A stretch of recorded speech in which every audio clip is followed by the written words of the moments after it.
mean, it goes back over 150 years, I mean, in terms of the first observations of gold in Indiana. Gold is something that is not found in Indiana in the bedrock itself. It's derived from Canada, from Ontario, the area around Hudson Bay and James Bay.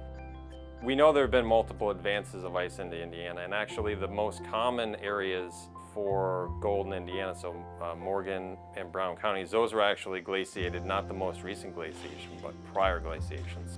In those areas, generally the glacial sediment is thinner, and it has been reworked by water, and so there's a greater chance of finding gold in those areas, and that's partly the reason why Brown County and parts of Morgan County work for gold prospecting. I got into gold prospecting by watching the gold shows. That's basically what started me into this. I basically did some research and found out there was gold in Indiana. Most of us, we have jobs, so we're just doing it for fun. I think it's probably a little bit of bragging rights, any of that kind of thing that makes the fun. Here in the Midwest, that's all it's gonna be about.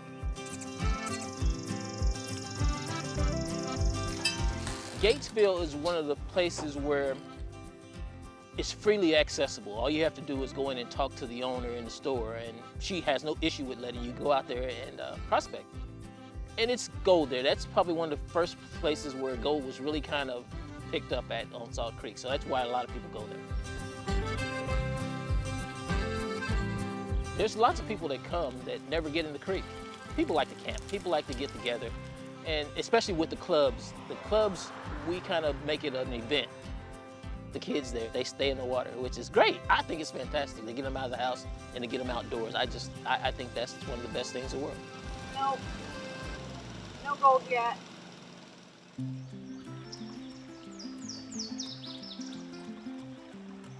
usually start at penny. From there, you usually use a stream sluice, which is you're letting the creek flow that material off as opposed to penny. From there, most people go to a high banker, which now you're using motorized stuff. You have a motor which is now using that water. It's doing the same thing as the creek doing. You just got a motor now using the water to do it. And then dredging, of course, is a big vacuum that just sucking up material from the bottom of the creek to run through a sluice box. Everything is in a sluice box from that point on, usually. For me, I just enjoy it all.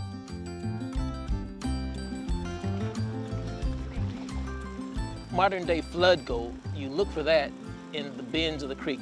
Where the creek makes a hard bend, at the head of that bend and through the middle of that bend is where the new gold will be. And that's the gold that's just washing out. If you want to look for some of the older stuff, which may have bigger pieces, you need to actually kind of look to see where the older trees are. Because there where the older trees are is probably where the creek was at one point. It takes a little bit of looking. Black sand is iron sand, basically. About the second heaviest thing before you get gold. So you want to work your material down to your black sand. Kind of doing some test pans now. You can see all the black sand in there. No gold in there, but it's a good indicator that we're definitely in the right spot, right where Mike's at over there. You're out in the wilderness, you got your feet in the water and hanging out with good people. Get away from the phones and TV. That's the big thing. If you're here in the Midwest, it's strictly for fun. You are not gonna get rich. Don't think you're gonna get rich. You're not gonna get ounces and ounces. I don't have an ounce of Midwest gold yet, and I've been doing it since 2014. But it's fun to just go out and look, and to camp and to get to know people. And if you're lucky, you get a little bit of gold.